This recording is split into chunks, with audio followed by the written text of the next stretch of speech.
अगर हमारा कोई न्याय करने वाला है तो लास्ट स्टेज जो है सुप्रीम कोर्ट ऑफ इंडिया की है, तो वो इंशाल्लाह हमें कहते हैं कि वो अच्छा ही नहीं वो करेगी। हमें तो पूरा बिल जो है ये हमारे बिल्कुल खिलाफ है और हमारे देश में इनका जो मेन षड्यंत्र है वो ये है हमारी सरकार का कि आपस में फूट डालो। और ये हमारे मज़हब में नहीं बल्कि हमारे हिंदू भाइयों के मज़हब में भी है कि दान के लिए वो कुछ भी मतलब कर सकते हैं। तो ये हमारे इस्लाम की एक खूबसूरती है। ये कौन हिंदू का है या मुसलमान का है या ईसाई का है, हम ये देखते ही नहीं। आज भी अगर ज़रूरत पड़ती है तो खून देते हैं। मुसलमान के हिंदू का खून चढ़ता है, हिंदू का खून मुसलमान के चढ़ता है। बहुत पहले ज़माने से लोग जहालत के भरे हुए थे, जाहिल लोग थे, सीधे सच्चे थे। वो बेचारे ऐसे ही अल्लाह के रास्ते में ज़मीनें वक्फ कर देते थे। वक्फ ज़मीनें हैं, उनको हमारी वेरीफाई करती, उनके कागजात में आसानियाँ देती, जैसे कि केजरीवाल साहब ने हमारे आई कार्ड में दिया कि वक्फ में हुए संशोधन को लेकर लगातार सुप्रीम कोर्ट के अंदर सुनवाई चल रही है। एक पक्ष इस पर जो है साफ तौर पे कह रहा है कि वक्फ के अंदर कई ऐसे संशोधन है जो कि इसमें बदलाव चाहती है, तो वहीं दूसरे पक्ष का कहना है कि कहीं ना कहीं सरकार की मंशा वक्फ को लेकर ठीक नहीं है और वो मुसलमानों के वक्फ किए गए ज़मीन को हथियाना चाहती है। इस वक्त सुप्रीम कोर्ट के अंदर मौजूद हूँ, मुस्लिम महिलाएं हमारे साथ हैं। हाथ में देखिए कि एक बार भारत के संविधान की जो कॉपियाँ होती है उसकी एक प्रतियाँ हैं, इनसे जुड़ेंगे, बातचीत करेंगे। मैम, सबसे पहले आपका जी, मेरा नाम शाजिया है और मैं उत्तर प्रदेश नजीबाबाद से आई हुई हूँ। अच्छा शाजिया जी, अभी आप सुप्रीम कोर्ट में हैं, आज भी वक्फ पर बातचीत हुई, सीजेआई ने अपने पास जो है फैसला सुरक्षित रख लिया है, आप किस तरह देखते हैं? देखिए, हम इस तरह से देखते हैं कि ये बिल जो है ये हमारे बिल्कुल ख़िलाफ़ है और हमारे देश में इनका जो मेन षड्यंत्र है वो ये है हमारी सरकार का कि आपस में फूट डालो और राज करो, है ना। आपस में नफ़रत के बीज बोए जा रहे हैं और जबकि इनको ऐसा नहीं करना चाहिए। इनको ये करना चाहिए कि हमारे देश में कैसे प्रगति हो, हमारे देश में कौन सी टेक्निक्स लाई जाएं और आपस में हम कैसे एक दूसरे से बिजनेस करें कि हमारा देश आगे बढ़े। उधर तो हमारा पाकिस्तान दुश्मन, उधर हमारा चीन दुश्मन, उसके बाद हर वक्त युद्ध के मतलब वो नज़ारे हैं सामने। उसके बाद हमारे जो ये सरकार है ये इतनी मूर्ख है कि हमारे देश को आगे बढ़ाने की बजाय पीछे कर रही है। कितने साल हम इस बिल की वजह से पीछे हो रहे हैं, ये हम खुद अंदाज़ा लगा सकते हैं कि हम कितने पीछे हो रहे हैं। लेकिन देखिए, सरकार कह रही है कि इसमें जो है संशोधन करना बेहद ज़रूरी है। नहीं, देखिए, ये संशोधन का काम सरकार का नहीं है। ये तो हमारे संविधान यानी कोर्ट का अधिकार है। कोर्ट का अधिकार है कि वो इसमें संशोधन करे। सरकार के काम तो हमारे हित के लिए हैं, हमारे हित के लिए, हमारी रक्षा के लिए जो भी फैसिलिटीज़ के काम कर सकती है सरकार कर सकती है। अगर फैसिलिटीज़ के अलावा वो और कोई काम कर रही है तो वो गलत कर रही है, क्योंकि क़ानून बनाना तो भीमराव अंबेडकर जी ने हमारी रक्षा के लिए और हमारे हर मज़हब की रक्षा के लिए जो कानून हमारे इसमें लिख दिया उसको हमारा मानना और हमारी सरकार को मानना पूरा अधिकार है। और उसको सरकार को भी चाहिए कि उन कानूनों का उल्लंघन ना करे। उस कानूनों का उल्लंघन करेगी तो जाहिर है वो भीमराव अंबेडकर जी जैसे हमारे बड़े मतलब हमारे गुरु हुए हैं, उन सब गुरुओं की मतलब आत्मा को ठेस लगा रही है। वो ठेस लगा संविधान का कहीं ना कहीं आप कह रहे हैं कि सरकार उल्लंघन कर रही है। हाँ जी, उल्लंघन इस तरह के करिए ना कि ये जो हमारा एक्ट है, वक्फ बिल जो एक्ट है, ये हमारा अपना एक मतलब इस्लामिक एक्ट है, इस्लामिक मतलब इस्लाम के अकॉर्डिंग। और जबकि ये कह रहे हैं कि ये धर्मनिरपेक्ष है, ऐसा नहीं है, ये सेकुलर नहीं है, ये एक इस्लाम से निकला हुआ है, क्योंकि अल्लाह ने कुरान में फरमाया कि अपनी कीमती चीज़ें अल्लाह के रास्ते में दो। और हज़रत उमर रज़ी अल्लाह तआला अन्हु ने सबसे पहले अपनी ज़मीन जो सबसे उम्दा ज़मीन थी वो वक्फ की थी और तमाम सहाबा ने वक्फ की हुई। उस दिन से लेके आज तक जितने हमारे बड़े हुए हैं, पूर्वज हुए हैं, सब लोगों ने हमारी ज़मीनें वक्फ कर दी हैं ताकि उसमें खैर के काम होते रहें, उसमें खैर के काम हों, चाहे उसमें आप मदरसा खोलें, चाहे उसमें आप मुसाफिर खाना बनाएं, अच्छी चीज़ें करें। अच्छी चीज़ें के लिए हमेशा से होता चला रहा है और ये हमारे मज़हब में नहीं बल्कि हमारे हिंदू भाइयों के मज़हब में भी है कि दान के लिए वो कुछ भी मतलब कर सकते हैं।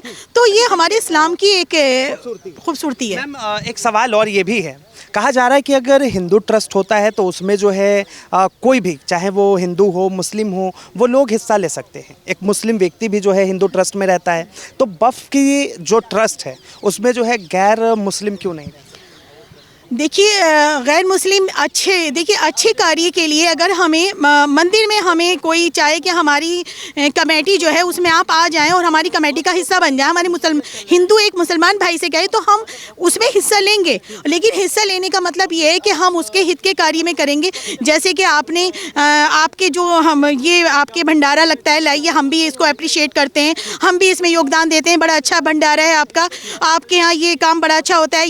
ये टूटी आपकी पानी की यहाँ नहीं, हम यहाँ एक है, यहाँ 10 टूटियाँ हम लगवा देते हैं, है ना, बहुत सारी। और लेकिन अगर हम उसमें ये चीज़ करें कि मूर्ति यहाँ नहीं यहाँ रखनी चाहिए, ये भंडारा क्यों कर रहे हो, आज नहीं कल करो, है ना, और आज तो आपका व्रत है उसमें भंडारा नहीं होना चाहिए, जो भी हम दखल अंदाजी गलत करेंगे तो वो हमें कमेटी से निकाल के बाहर खड़ा कर देंगे।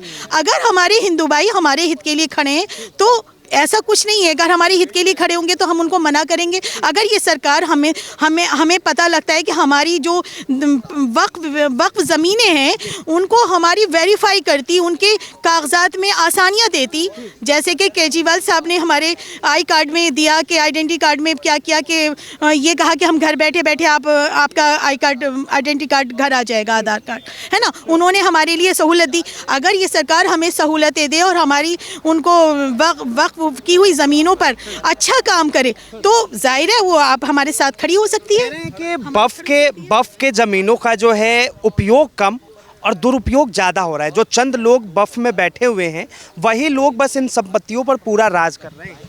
देखिए ऐसा तो नहीं है, हमारा तो वक्फ मुस्लिम ला बना हुआ है और उसके अकॉर्डिंग ही ये सारी चीज़ें होती हैं। उसके बाकायदा हमारे अशरफ मदनी साहब हैं, ये इसको अच्छी तरह से कमांड करते हैं। जितना मुस्लिम ला पर्सनल ला है उसको जो है अच्छी तरह से कमांड करते हैं और ऐसा कुछ नहीं है कि इसका दुरुपयोग हो रहा है। देखिए हमारी आँखों के आगे कि हम उस चीज़ को किस तरीके से देख रहे हैं, हमारी आँखों का कसूर है कि हम उसको किस तरह से अच्छे तरीके से देख रहे हैं या बुरे तरीके से देख रहे हैं। जब हमने टारगेट एक किसी धर्म को बनाना है ना तो उसके ऊपर उल्टे सीधे हम इल्ज़ाम लगाने हैं ना, तो हमें टारगेट जो है हम माइनॉरिटी को बनाया, माइनॉरिटी को टारगेट बनाया तो उसके लिए उसको उसकी जायदाद को हड़पने के लिए षड्यंत्र है ये एक।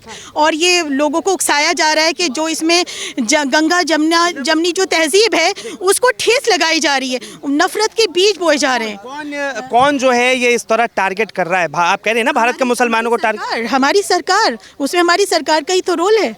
हमारी सरकार का रोल है कि वो यहाँ पर गंगा जमुना जो तहजीब एक सदियों से चली आ रही है, हिंदू मुसलमान आपस में रोटी खाते थे, आपस में त्यौहार मनाते थे, लेकिन आज इस तरह का माहौल बना दिया कि आज हम लोग एक दूसरे से वो चीज़ तालमेल नहीं रहा जो पहले था, जो हमारे अम्मा अब्बा बताते थे, जो हमारे बुजुर्ग बताते थे कि हम एक दूसरे की खुशियों में काम आते थे, एक दूसरे के गम में काम आते हैं, वैसे तो आज भी होता है। अगर किसी को खून की ज़रूरत होती है तो वहाँ हम ये नहीं देखते कि ये खून हिंदू का है या मुसलमान का है या ईसाई का है, हम ये देखते ही नहीं। आज भी अगर ज़रूरत पड़ती है तो खून देते हैं, मुसलमान के हिंदू का खून चढ़ता है, हिंदू का खून मुसलमान के चढ़ता है।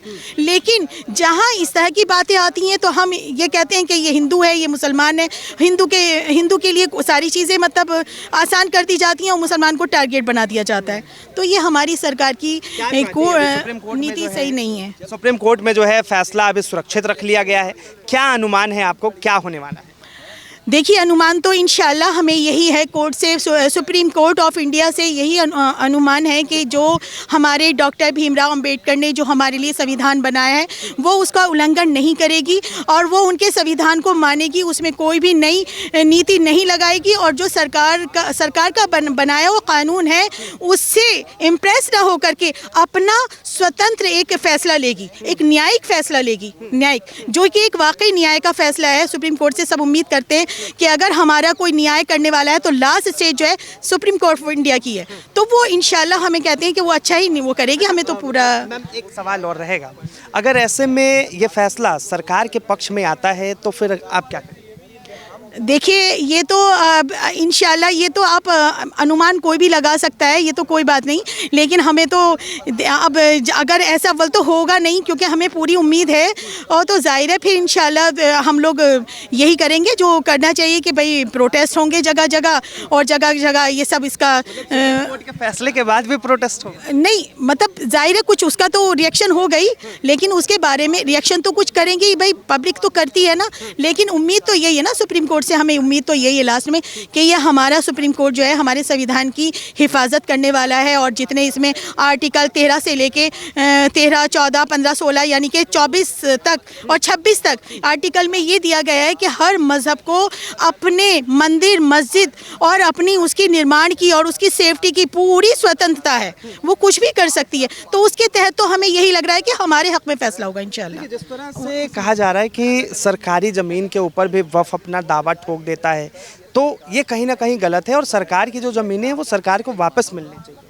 नहीं, ये तो एक इल्ज़ाम है, ये एक इल्ज़ाम है, ऐसा कहीं नहीं है कि हमने वक्फ बिल जो वक्फ तहत ज़मीनें हैं वो हड़पी गई हैं, बल्कि उसके कोई दस्तावेज़ नहीं है, उसके दस्तावेज़ नहीं है, क्योंकि ये तो बहुत पहले ज़माने से लोग जहालत के भरे हुए थे, जाहिल लोग थे, सीधे सच्चे थे, वो बेचारे ऐसे ही अल्लाह के रास्ते में ज़मीनें वक्फ कर देते थे। लेकिन ऐसा नहीं है कि हमने उसने ज़मीनें हड़पी हैं, क्योंकि कितने 9 लाख एकड़ आप लोगों के पूर्वज थे वो बिल्कुल जाहिल थे, और थे, उनमें ये चीज़ नहीं थी, नॉलेज नहीं थी ना, वो लोग अवेयर थे, तो इसलिए बल्कि गवर्नमेंट की जिम्मेदारी थी कि उनको ये कहते कि हाँ ये इनका मंदिर है, ये इनकी मस्जिद है, इनके हम कागजात इनके बनाएं, इनको रजिस्ट्रेशन करवाएं, ये इसकी जिम्मेदारी थी, है ना, ये तो अवेयर थी ना। बहुत बहुत धन्यवाद तमाम जानकारी के लिए। तो देखिए, सुप्रीम कोर्ट ने जो है फैसला सुरक्षित रख लिया है, फैसला आने में थोड़ा देर होगा, लेकिन फैसला आएगा ज़रूर। अब फैसला किसके पक्ष में आएगा, किसके विपक्ष में जाएगा, कौन सी जो लोग हैं वो खुश होंगे तो दूसरा जो है नाराज़ होगा, लेकिन साफ तौर पे देखिए, सुनिए कि किस तरह से जो है दिमाग के अंदर वो मानसिकता साफ तौर पे झलक रही है कि सुप्रीम कोर्ट के फैसला आने के बाद भी अगर इनके पक्ष में नहीं आया, तब जो है फिर से एक बार सड़क पर उतर कर प्रोटेस्ट किया जाएगा। इसे लेकर आपकी क्या राय, अपनी राय जरूर दें। फिलहाल के लिए इतना ही, ऐसे तमाम खबरों के लिए देखते रहे वो न्यूज़।